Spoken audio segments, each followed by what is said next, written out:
very large chunk of Republicans. Trump overall on almost every issue from the economy to immigration to this war is 20 points underwater. Guys, don't sleep on that. Those are disastrous numbers. When Biden was near those numbers, I said that he had a 0% chance of winning, and that turned out to be correct. And Trump is in big trouble. A lot of the press is scared of him, so they don't report it as they should. The reality is he's at maximum Biden dementia levels of bad polling. So that these numbers are super soft. By the way, over 3/4 of Americans say no ground troops, including a significant majority of Republicans. Now, the shocking, devastating number. So when we first went into the Iraq war, it had a popularity of 76%. That's because almost all of our politicians and almost all of our media lied and said that Iraq had attacked us on 9/11 and they had weapons of mass destruction. Oh my God, we're gonna get nuked. Just like you saw Steve Witkoff say the same lies over and over again. But they said those lies for so long that over 3/4 of the country wanted to go in. Now, for Iran war, we started at 41%. That is unbelievably low, okay? And that's the higher of the two numbers that we showed you, right? But what did we end the Iraq war on? Remember, at the end of the Iraq war, after we've been there about a decade, and we lost so many guys, so many injured, it was a giant mess. We spent trillions of dollars, and it was so unpopular that we had to leave. At that point, Iraq war's popularity was 43%, higher than where the Iran war started. So the minute we start taking significant casualties, which we now have reports that 150 Americans have been wounded, that just dropped right before the show. That's a big number that they were hiding, let alone the 7 dead, etc. And the gas prices continue to go up. This is gonna go from 41 to a number we've never seen, right?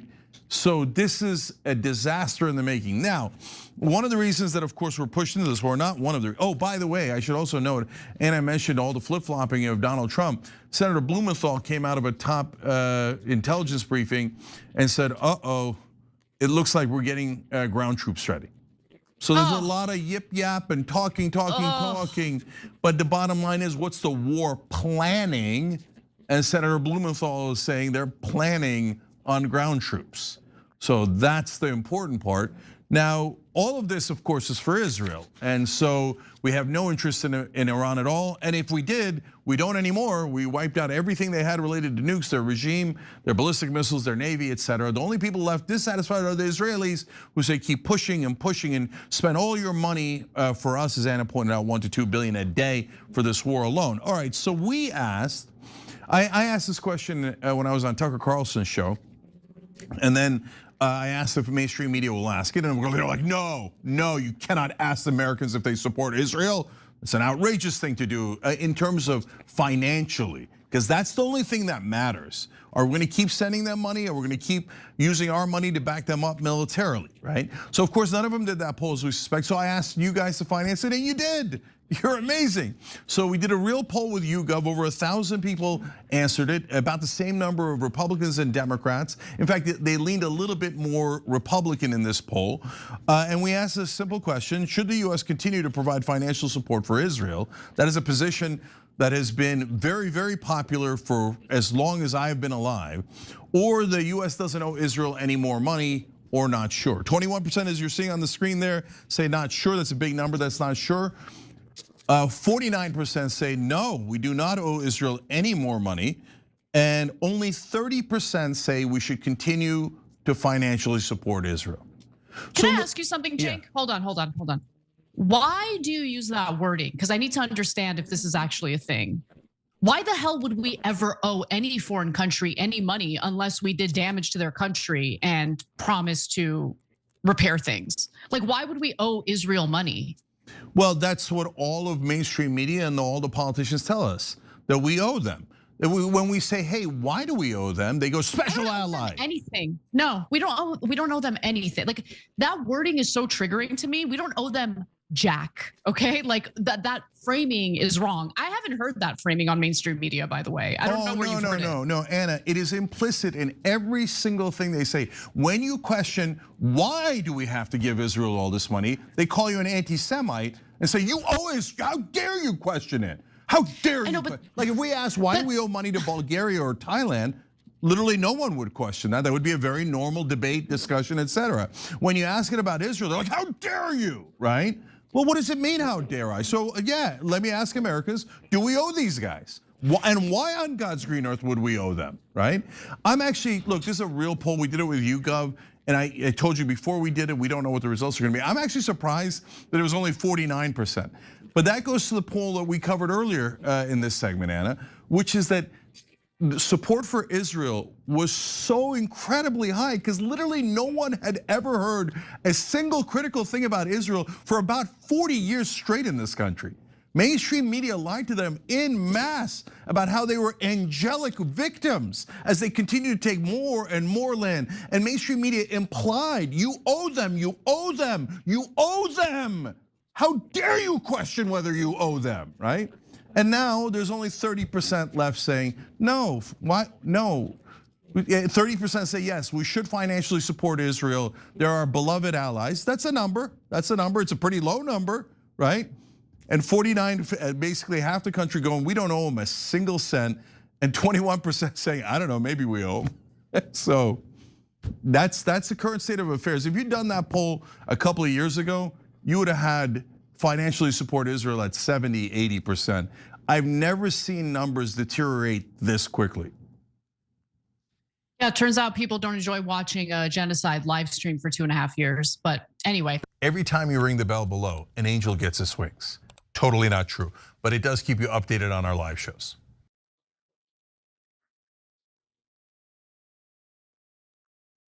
So we're not done with the Epstein files, all right? And they want you to believe there were no clients, no co-conspirators. It was all just him and Ghislaine freaking off on their own, and it's all over with. Well, we don't believe it, okay? And allegedly, in my opinion, right, allegedly, in this video, we're going to be talking about one of the alleged most disturbing clients of Jeffrey Epstein, one of the, allegedly, in my opinion, and to other people's opinions, one of the worst people that was in Epstein's orbit that was taking advantage of the situation that was going on, allegedly.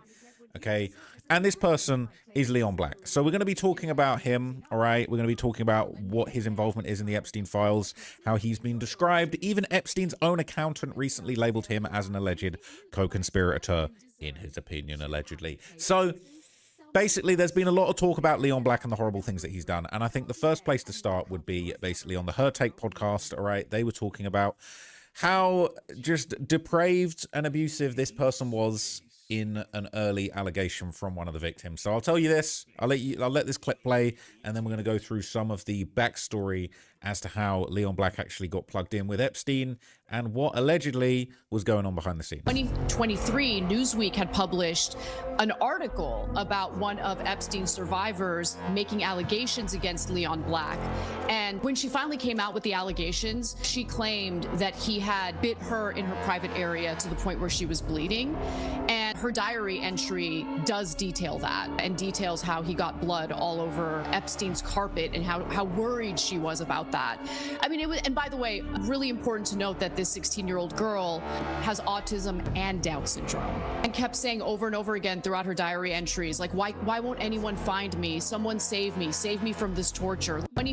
So it's depraved, all right? And just for all these stories, oh, there were no clients. It was just Epstein. It was just a single man operation with Ghislaine Maxwell. They were just freaking off for Epstein.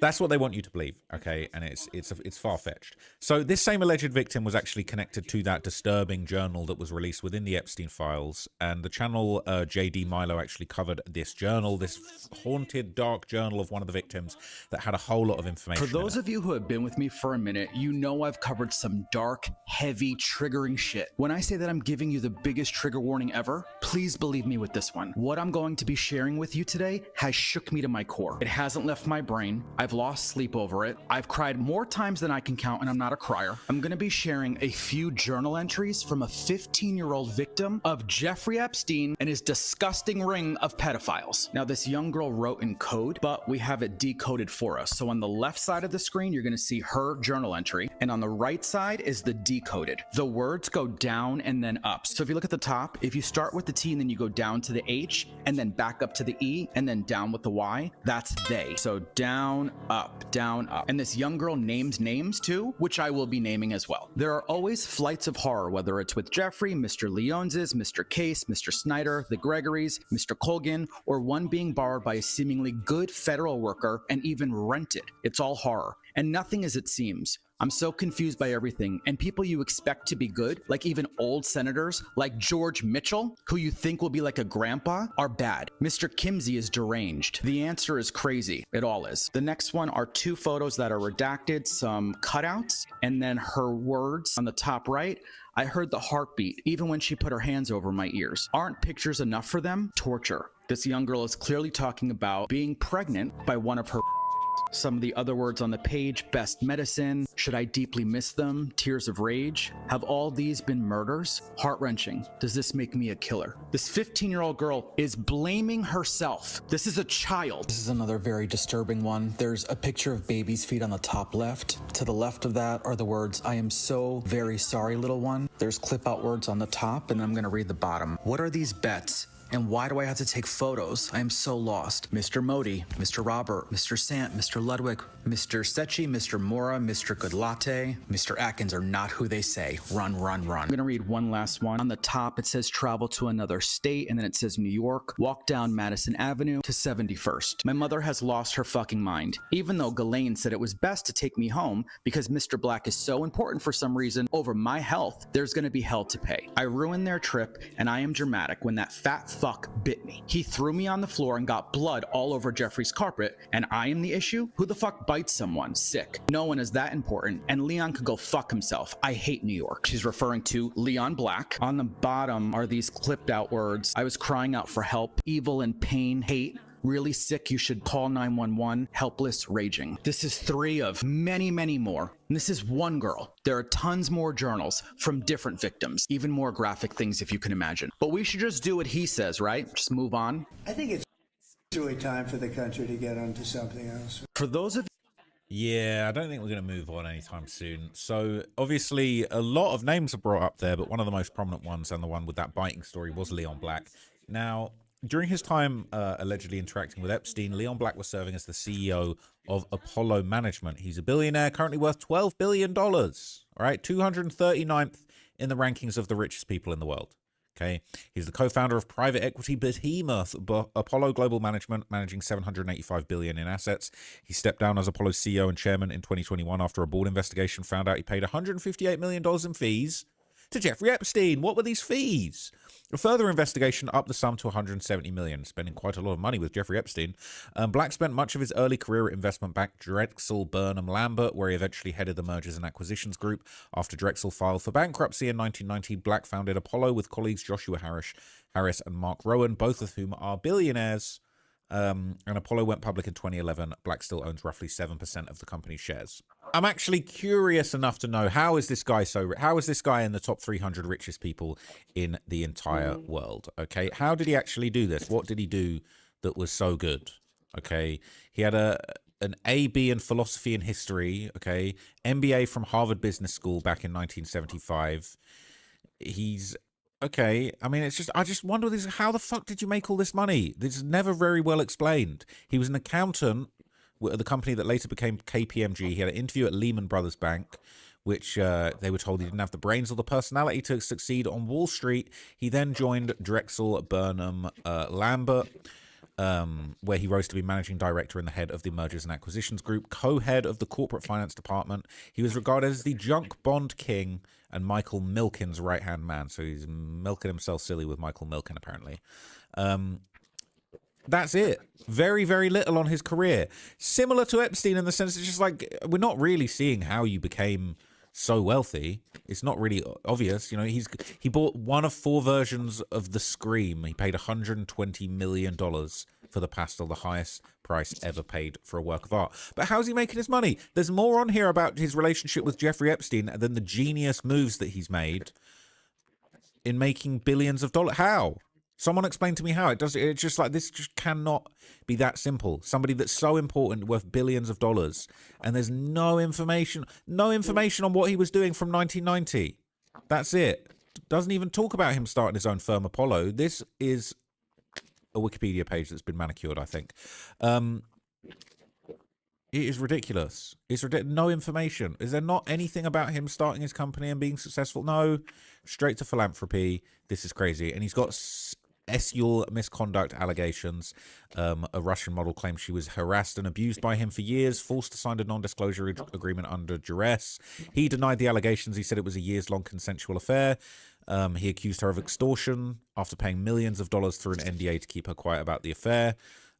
She filed a lawsuit and Black countersued her. She claimed Black introduced her to Jeffrey Epstein and he tried to force her to sleep with him. Courts dismissed her lawsuit in May 2023. The judge determined the lawsuit was glaringly deficient and the NDA clearly and unambiguously covered all claims arising out of the parties' relationship, past and future.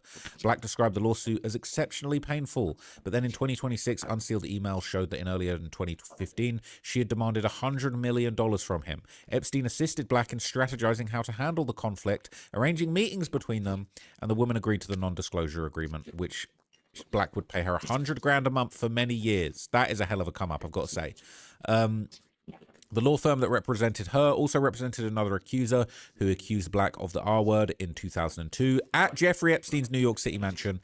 He denied it. His attorney described it as an extortion attempt, and then she dropped her lawsuit. What do you know? I wonder what happened behind the scenes. A third lawsuit was brought, alleging that Black violently had abused the girl that was actually talked about in that journal that we heard about. He denied the allegations. He described it as frivolous and sanctionable. Accused the law firm of manufacturing defamatory lies. The company filed a lawsuit against Black in 2026, alleging he was using strategic lawsuits against public participation, SLAP, basically, against accusers and the attorneys representing them. So that was in 2026, all right? So, honestly, from his Wikipedia, I'm not seeing much on how he made all of his money. Unexplained wealth, if you ask me. But that doesn't stop him. You know, he's out here lauding himself up as a financial genius. He regularly appeared on television providing investment advice. Private equity is a long-term liquid asset class. There's a reason why LPs are asked to lock up their money for 10 years. Basically, it involves a cycle. You plant seeds, you try to build value when you own a company, and then you look to maximize your exit. So a lot of people have been giving their thoughts on Leon Black, and some people say he is one of the most serious Epstein clients, allegedly, in some people's opinion. YouTuber Carly P. Riley would basically break down some of the specific cases and victims that have been linked to Leon Black. Cases that we really need to highlight, one including a minor, are 3 women who allege that Leon Black them in 2002 in Epstein's New York townhouse, New York mansion, in the massage room, that they had been recruited by Ghislaine. I think all 3 of them cited Ghislaine as being the recruiter, though in some way or another were in contact with Epstein and Ghislaine, and were told to massage Leon Black, who then them. All 3 women claim he bit them in a private area, which led them to bleed, led to excruciating pain. At least 2 of So all 3 women complained about him biting them. So he's a biter. the women had no prior knowledge of each other's accounts when they shared this. So you have 2 women independent from one another saying that this man bit them. That's a very specific allegation to make, in my opinion, if you're not telling the truth. That would be far too much of a coincidence, in my opinion, to have 2 women alleging this very specific thing happened to them independently of one another. The third girl, she's a woman now, but the third accuser who made the accusation has diary entries in which she records that he bit her. And this is where you get notes from a conversation between the DA's office and the FBI. This is, I believe, the FBI taking notes on the conversation they're having with the New York District Attorney's Office. It says this: District Attorney of New York, do not doubt her allegations against Jeffrey Epstein and Leon Black. That is the person who alleges she was by Leon Black at 16 years old. The District Attorney of New York does not doubt her allegations. They believe she was also abused by Staley. That's Jess Staley, the former head of Barclays, who is another 10 out of 10 in terms of, I think, the worst of being involved in Epstein's trafficking. But I have to look more into it. They say, and here's the key, they say they have not found any independent corroboration. So numerous reports of bitings independently, they're not in cahoots, they're not sharing. Let's all say that we were bit. They're saying separately this guy likes to bite, all right? Allegedly, in their opinion. Got to say that, apparently. But basically, FBI investigation records would basically reportedly link Leon Black to numerous victims. It would detail highly graphic accounts of the alleged abuse, which I won't reproduce in this video, but I will kind of skim over some of the information from this trafficking report. Leon Black, he's a Wall Street person, founded the largest private equity global fund that exists that's publicly traded, but there's no information about it on Wikipedia, completely top secret on Wikipedia, but it's the largest private equity global fund that exists, publicly traded, one of Epstein's friends. Allegedly was violent with people in the sack, biting people, was represented for a civil defamation case, not an abuse case. Yeah.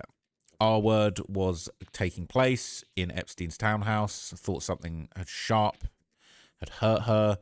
Apparently he had substance abuse. The girl had substance abuse problems in the 90s, was preyed on by Epstein, gave massages to Epstein and Black for money. Now lives somewhere else. Abuse happened in New York. This is the young girl who basically said she was violently abused by him. Not going to go into too many of those details because it's a bit too hot for YouTube. But basically she says she's always known the name of Black, didn't participate in the Epstein case or the fund. Basically someone was handed off to Maxwell and Epstein. The victim had to sleep in the bed with them. Was on the US Virgin Islands in late 2020 and 2021. Officials were trying to interview the young girls that had been on the island. They participated in a couple of meetings with a lawyer. Viewed Maxwell as a mother figure, but described her and the things she did as mean. Believed there were men that Epstein wanted her to go with. Maxwell said no. Has high school attendance records and medical records for trauma. Now, emails from the file would seemingly reveal that Leon Black had provided Epstein with investment advice and had utilized him as a professional fixer in a certain sense. So what was Epstein fixing for you? And why is your Wikipedia so sparsely populated? By the way, on top of that, emails going back to like 2008, 2009 show that Epstein was getting stock advice and stock tips from Leon Black. By the way, at times when Leon Black had material non-public information, so you're certainly brushing up against insider trading issues there, which were also things that profited Epstein. So I think the real value of this relationship for Epstein probably exceeded $200 million easily. I can tell you this, it is provably the case that Epstein was not exclusively paid for taxes and estate planning purposes. And here's the proof. In 2015, Leon Black was accused of by a woman named Guzel. And he ultimately paid her, $9.5 million, although he structured an agreement with her in which he would pay her $100,000 a month for 15 years, a total payout of $18 million in exchange for her signing an ironclad NDA, which she ultimately broke, which is how we know about all of this, and also why she only ultimately received $9.5 million as opposed to the full $18 million. You'll be unsurprised to hear that when all of that was going down, Leon Black turned to Jeffrey Epstein to help him with the situation. And one of the things that Epstein did was to email a Russian official, like an FSB-trained economics guy in Moscow. And he says, "How are you? I need a favor. There is a Russian girl from Moscow. She's attempting to blackmail a group of powerful businessmen in New York. It is bad for business for everyone involved." Sergei gets back to him, does a look into it, follows up and says, "I'm talking to somebody who knows her. Can you give me more information?" And then it runs cold. They might have gotten on the phone. That seems to be what Epstein does, is he'll only say so much over email, and then he gets on the phone. The way that that's going down, it sounds like Epstein might have been lining her up to get killed, to be honest with you. Talking about where he is, talking to some shady Russian. That's very, very suspect. Now, during their association, as we already covered, okay, Leon Black wired Epstein over $170 million, okay, and a massive connection basically involved school photos, a giant Life Touch, a big company that was later discovered. Paid Jeffrey Epstein an estimated $170 million in the last 5 years of his life for estate planning. Google Leon Black's net worth. It's so $13 billion. 170 is a number I would expect Elon Musk's bills to be for that. Yeah. Because he's worth damn near $1 trillion. No one's paying $170 million for estate planning. That percentage of his wealth to estate planning is absolutely insane. So that never made any sense. But Leon also was always placed at Jeffrey's East 71st Street townhouse in New York. He was there often, and if you want to Google Leon Black minors allegations, do it. It's dark. I can't even say a couple of the things that he's accused of because probably get this video new, but it's that bad. And this is a guy who, along with his wife, was literally like the chairman of the board of MoMA in New York, Museum of Modern Art. You know, this is someone not only uber wealthy, but at the heart of culture and finance and many different things. And he has come into the news once again in a creepy way this week because it was revealed Through a company he co-founded called LifeTouch. those schools all over the U.S. are canceling Picture Day due to Leon Black, the co-founder of the parent company that owns LifeTouch. And he's listed in the Epstein files, so they're canceling Picture Day. LifeTouch is the biggest school picture company in America and photographs millions of kids every year. I have to say this, can tell you as a dude with the allegations against him like Leon Black, with the ties that he has, with the people that he's tied to, with the espionage people that he's tied to, with the actions of his life, owning a company like that. This is a data war we're in the modern day, everybody. Right. It doesn't look good. Those are your children who are photographed and their data stored. There's a lot that can be done with that. Leon. How on earth is he in charge of a company that's literal mission is to take photos of children? It beggars belief. Okay, so a year after Epstein died in October of 2020, Leon would step down as the Apollo CEO, and he would publicly claim that his work with Epstein was merely a mistake, just a little mistake. Just made a little mistake. Apollo, it's not a company we talk too often about. Of course, the alternative asset manager giant in private equity has been under the microscope of late. You can see its stock price has also been down, in part because of the relationship between its founder, chairman and CEO Leon Black, and Jeffrey Epstein. Mr. Black is perhaps the most low-key of all the private equity titans. You think of Steve Schwartzman, who we see a lot, or David Rubenstein, or even KKR's Henry Kravis. Leon Black, you don't hear from too much. So it was somewhat extraordinary that he began the conference call this morning with a statement about his relationship with Mr. Epstein, in part to try to clear up any misunderstandings that perhaps are out there. He said by his nature, he's a private person. It runs counter to his nature to speak publicly about personal matters, and he pointed out this has been true ever since he lived through the press coverage of his father's suicide 45 years ago. But he did say, hey, this is affecting Apollo, and he went on from there to tell us exactly what his relationship was with Mr. Epstein. He said it was a professional relationship in which Epstein provided services to the family partnership and related family entities involving estate planning, tax structuring of art entities. By the way, Mr. Black, one of the largest owners of fine art in the country, and philanthropic advice that extended over a period of 6 years, from 2012 to 2017, I believe, is when it was. And he says, Leslie, there's never been an allegation by anyone that I engaged in any wrongdoing, because I did not. But as you know, they, of course, have also hired a law firm, in part at Mr. Black's urging, to examine his relationship and to report back to the board and to shareholders about that. So you might be not very surprised to find out that in January of 2021, an independent investigation into Leon Black's $170 million transfers to Jeffrey Epstein would officially find zero wrongdoing. Nothing wrong, nothing to see here. Apollo Global Management announces conclusion and release of independent review. Right? Yep. Independent review. The Conflicts Committee of the Board of Directors completed its previously announced independent review of Chairman and CEO Leon Black's previous professional relationship with Jeffrey Epstein. Released the findings. Okay, released the findings. Here are the findings. Apollo never retained Epstein for any services, and Epstein never invested in Apollo-managed funds. Epstein regularly advised Mr. Black on trust and estate planning, tax issues, philanthropic endeavors, and the operation of his family office. All fees paid to Mr. Epstein by Mr. Black or his family office were for bona fide tax, estate planning, and other related services. Okay. And the amounts were intended to be proportional to the value provided by Mr. Epstein, provided big dog value, 170 million worth of value. Epstein's advice was vetted and respected by professional advisors.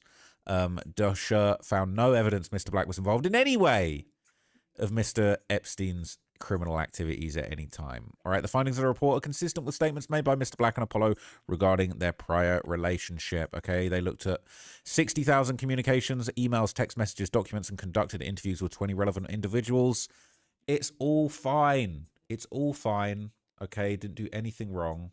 He was so fine, in fact, he was so in the right, that in July of 2023, he would abruptly settle a suit and paid a massive sum to the Virgin Islands to avoid any further legal claims. He was so in the right that he paid a large settlement to the Virgin Islands where Epstein's Island was going on, and they were doing allegedly messed up things there.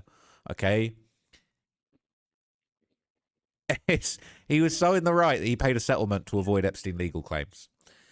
He paid $62 million. That's enough to buy the Epstein Island, right? To avoid any legal claims tied to a Jeffrey Epstein trafficking investigation.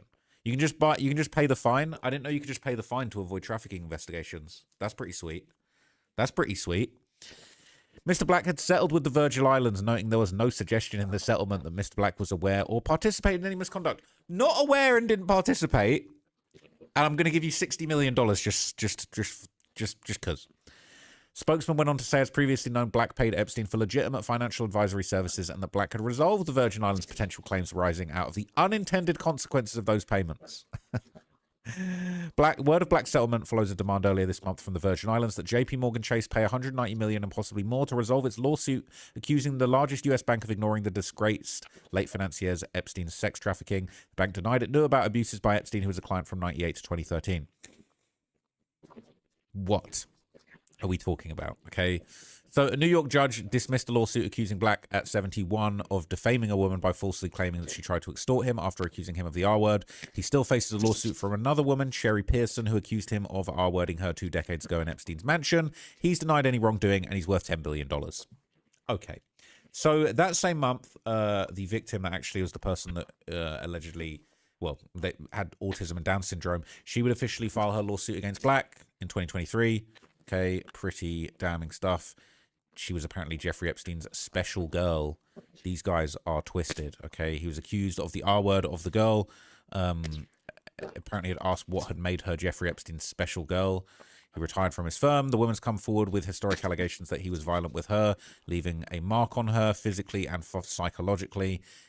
Black's lawyers are saying the allegations were totally made up. It was brought by a law firm with a vendetta, and it's frivolous. So we've already heard that, right? But basically, today, Leon Black, he's a free man. He's got $12 billion to his name, all right? But he is set to be deposed in an unrelated lawsuit. This will be very interesting. I'd like to see him in front of that select committee too. It says Leon Black, billionaire financier, to be deposed in Epstein's victim suit against Bank of America. The lawsuit alleges, okay, that the country's second largest bank ignored suspicious payments by Black to the late offender, Jeffrey Epstein. Anyway.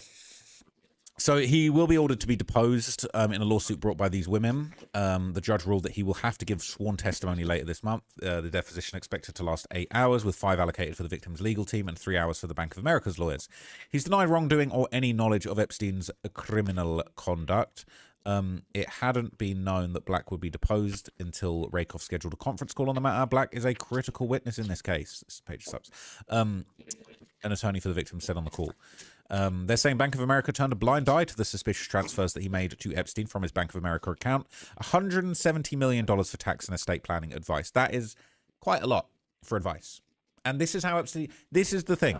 Epstein, allegedly, in a lot of people's opinions, had clients. Epstein wasn't a financial genius. He wasn't making no financial moves. He wasn't doing private equity. He didn't start any good companies.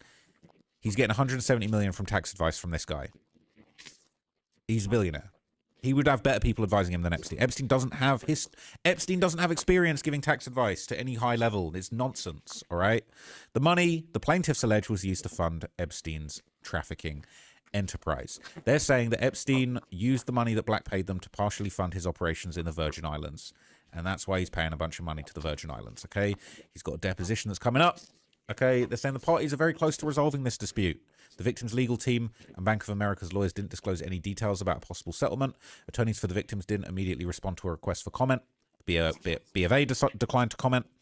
And they're basically saying that Bank of America provided services in connection with Epstein and his trafficking organization, as well as bank accounts used by Epstein's co-conspirators, associates, and victims at Epstein's direction. Okay, they said the bank didn't monitor accounts properly. They didn't file suspicious activity reports concerning the questionable transactions. And they're basically trying to hold Bank of America civilly liable for the crimes of Jeffrey Epstein. But they're defending them themselves. They're saying it's based on nothing more than the allegations it provided routine services to customers who at the time had no known connection to Epstein's trafficking. At the time. Okay, at the time. And apparently the Epstein victims bringing lawsuits like this to JP Morgan Chase and Deutsche Bank have been settled for hundreds of millions of dollars. So there is definitely a payday involved here. They're definitely going to get their money, and frankly, they deserve it. I would say the girls deserve their money. But yeah, it's pretty crazy. You know, more billionaires being connected to this situation. Absolutely no consequences, no oversight. $60 million to the US Virgin Islands, even though I didn't do anything wrong. Are you serious? Are you actually serious with me right now? I can't believe it. But look, okay, let me know what you thought of that. Whether Leon Black, is that someone we need to look into more? He's a bit scary. Okay, hopefully I don't get the lawsuit. All of this is alleged, you know. All of this is alleged in my opinion, other people's opinions. But also, we're seeing a lot of stuff. We're seeing a lot of stuff. Can't ignore it, can you? But anyway, I'm going to be back with some more videos. I've got some kind of different videos that I'm going to be doing. I think later today I might do a video. I might do a video about the Clintons. Might do a video about serial killer that you've never heard of. You know, we're all just trying to keep track of everything that's going on in this crazy world. Let me know what you thought of my Iran war updates that I gave you as well. I'm following that with interest. I'm going to be just talking about anything on this channel that is interesting to me, that I find interesting, that I'm learning about, and I will keep you guys informed on anything that I am learning about and anything that I think is important to the culture right now, okay? Anyway, thank you for watching this one. I'll catch you guys in the next video. For now, I'm out. Peace.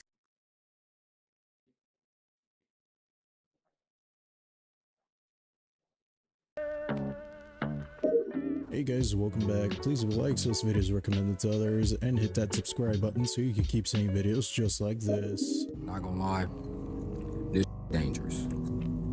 This dropped a pill in some grease, and you telling me they calling this instant fries? Nah, I don't want no instant fries. I guess we just gonna have to stick to cutting up potatoes, and that's it.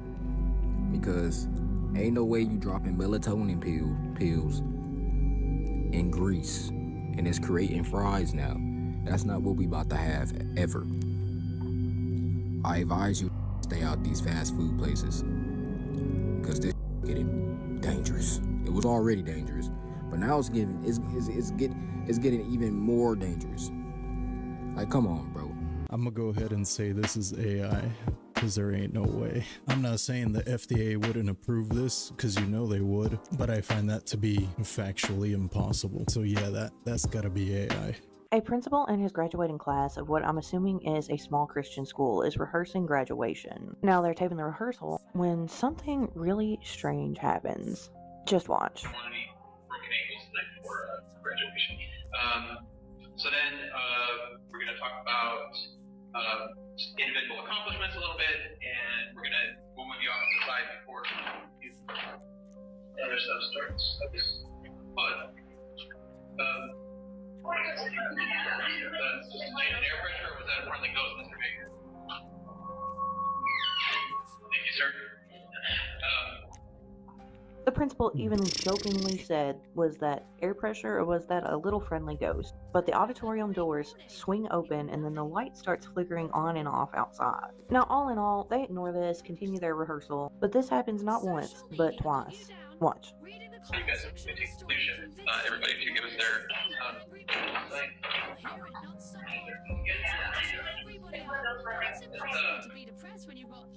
must have an open door somewhere else in the building, blowing that open. Now again, the principal blows it off its air pressure. They continue practicing their rehearsals. A few students make it across the stage. Now pay attention to the second student with the glasses. Because he goes, he stands in his position. The next student comes across, but watch.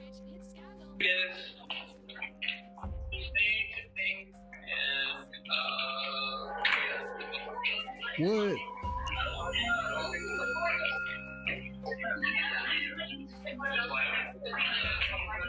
The second student's cap flies off of his head. And not just that, the camera glitches out and freezes. Now, are we going to chalk all of this up to coincidence? Or is this Christian school haunted? Dang, bro, they got some demons in that school. I wonder what they've been up to in there. Because why would a Christian school be haunted? That's creepy, bro. Oh my god, bro. Oh, hell no, man. What the man? Oh my god, bro. Oh, hell no, man. What the man? Get up and leave, because that's disgusting. This is the same level of disgusting as a soggy biscuit. Y'all know what that is, right? If you don't worry about it. Don't even look it up. While driving through a remote stretch of Texas desert, the filmer points out just how empty the landscape is. Buildings, no windmills. No towns, no buildings, barely even a power line in sight. I'm currently driving in the middle of nowhere, Texas. There's nothing out here. There's not even power lines. No buildings, no windmills. Then suddenly, off to the side of the highway, something bizarre comes into view. A Prada store. What would you do without a Prada store? A pristine Prada storefront standing completely alone in the middle of nowhere. Oh, no. Locked. Dang. Well, so come earlier next time. Naturally, the clip exploded online. Some viewers called it a glitch in reality. Others wondered if it was evidence of an alternate dimension bleeding into our own. Nope. So come earlier next time. I think it's supposed to be an art installation or something, right? It's pretty cool. I've been thinking of visiting it, but I don't know. It's kind of in the middle of nowhere. It's really not worth it unless you're headed in that direction for a different reason. Hold up there, I need to talk to you about something important. Have you ever Googled your name? It's horrifying, right? You probably saw that your information is just out there for people to see. Every year, millions of people get their identity stolen, and it's all because everyday companies have leaks or shady brokers sell all your information for anyone willing to pay. And all that can be prevented if you use Aura like I do. The sponsor of this video, by the way. Aura is an all-in-one security service that keeps an eye on your information online. Now, I know sometimes it can be a little confusing to manually remove your info off the internet, or you just don't have the time, and that's what makes Aura so good. They can do that for you. Aura can let you know if they find your email, your social, or your phone number on the dark web, and they'll let you know if anybody tried using that info to access a bank account or open up a credit line. They protect all your devices with antivirus software, VPNs, and password managers. And if the worst was to happen and somebody were to get a hold of your information, you also get up to $5 million in identity theft insurance. You can go to aura.com/Uevo where you can try 14 days for free. And that should be plenty of time for Aura to find out if any of your information has been compromised. That way you can stay on top of things and you don't have to wait for another company to have a data breach to give you the bad news. And I highly recommend you do this now because you don't really matter as a customer to these companies. They'll probably just offer you free credit monitoring, and that's like installing security after you've been robbed. So protecting yourself seems like it's too much work, or you already have too many things on your plate. Let Aura do the hard work for you. Avoid all the headaches of having a scammer ruin your life and go to my link at aura.com/Uevo to try 2 weeks for free. Thank you to Aura for sponsoring this video, and again, you can get this deal by clicking the link in the description below. When people talk about how they believe the earth is shaped differently than what we've been told, this is probably one of the best representations I found of what they actually mean. Whenever people talk about theories involving the shape of the earth, a lot of people just assume that they are just flat earthers, but there's a big group of people that believe the earth is simply bigger than what we've been taught or what we think. According to this theory, what we think of as Antarctica isn't an ice continent at the bottom of our world, but instead circling the 6 continents that we live on, similar to what you see in this video. And if you were to make it past Antarctica, you would run into an entirely different group of land masses or continents that we have no clue even exists. It's believed that these different continents have different species and societies based in different eras of time. So for example, one group of continents may have prehistoric creatures while another group has extremely advanced civilizations. This theory also states that these other land masses are where UFOs actually come from, opposed to somewhere deep in outer space. Similar to how we use drones to observe the civilization on North Sentinel Island, UFOs are sent from these other areas to observe us. And the reason we aren't told about the existence of all this is because according to this theory, our 6 continents are owned by a small group of people. While we use paper and digital currencies amongst each other that only has value amongst our 6 continents, this group of people takes the precious metals like gold, silver, and copper and becomes extremely wealthy in the other more advanced civilizations. And as a disclaimer, this is all for entertainment purposes only, and I'm not claiming this is backed by scientific evidence. You know how crazy that would be if this was true. This seems more believable than Flat Earth. Flat Earth just sounds goofy, I'm sorry. I'm sorry to y'all that believe in Flat Earth, but this seems more believable. Or Hollow Earth theory. I mean, the government did come out and say that there's alien bases in the ocean, right? Inside the Earth. It seems like we got some more plausible theories here going on. Okay, I'm on a work trip and staying at the Marriott in California, and I left this morning at probably about 7 a.m. and just got back a minute ago. And the first thing I noticed was that my TV was on. Don't mind some of the mess in the background. And I'm like, that's weird. I didn't leave the TV on when I left this morning. And then I look a little closer, and this is what it says on the home screen. I got instant chills, looked around to make sure nobody broke into my room, and I'm just feeling pretty creeped out by it. Welcome, Jeffrey Epp. You know the guy. Thank you for staying at Courtyard by Marriott. Wow. So is this another confirmation he's still alive? He was recently there and forgot to log out of the TV. That's pretty weird.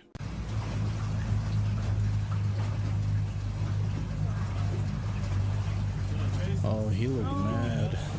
He look hella mad. Gonna chase us? He's coming. What is this? I'm scared. Oh my god! I missed it. Here. Moses! Here. Oh my god! Moses! Oh Lord, he coming. Alright, slow down, let him catch up. He's gone. Yo. Bro, that thing is so scary looking. They're so scary, bro. I don't know how people think they look cute. That is not cute. That's an apex predator right there. He would have for sure took a bite out of the boat if he caught up.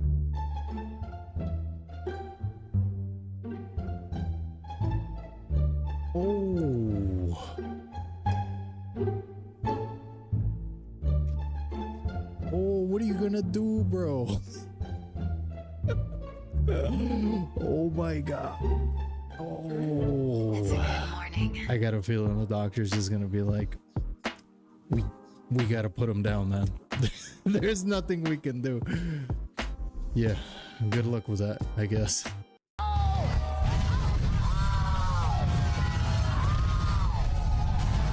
Genuinely a perfect example here for just how insane early 2000s and late 2000s TV shows were. This was on TV. The short clip that you guys just watched is honestly quite insane. It shows this guy laughing maniacally. Right here we can see a detonator, and then a second later this entire residential home is blown to smithereens. For some backstory, this particular clip was part of the Extreme Makeover Home Edition. This specific episode was filmed back in 2007, and while this show saw a lot of people getting new and renovated homes, and there were lots of volunteers and it was overall a good thing, there were some dark aspects to it. Namely, these newly built homes inevitably increased the property value for the people that owned it, and because of this, some people were unable to afford their property taxes, and they were forced to sell or get evicted from their home.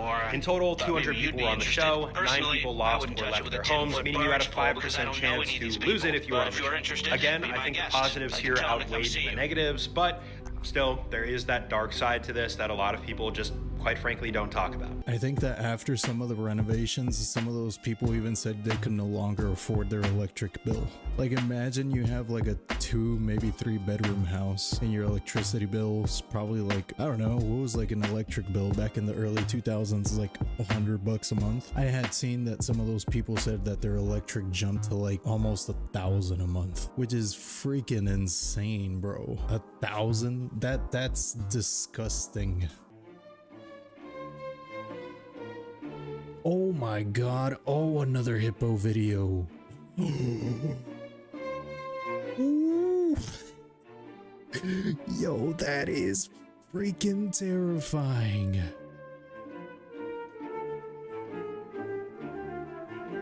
That's literally your worst nightmare coming true. Oh my god. Dude, the way he flipped that with no effort at all. That was probably like flipping a pool noodle. There's no way he didn't think that was the end. That would not be a good way to go. Hippo? Nope. Nope. Every American kid who's ever taken school pictures. Oh, the Life Touch.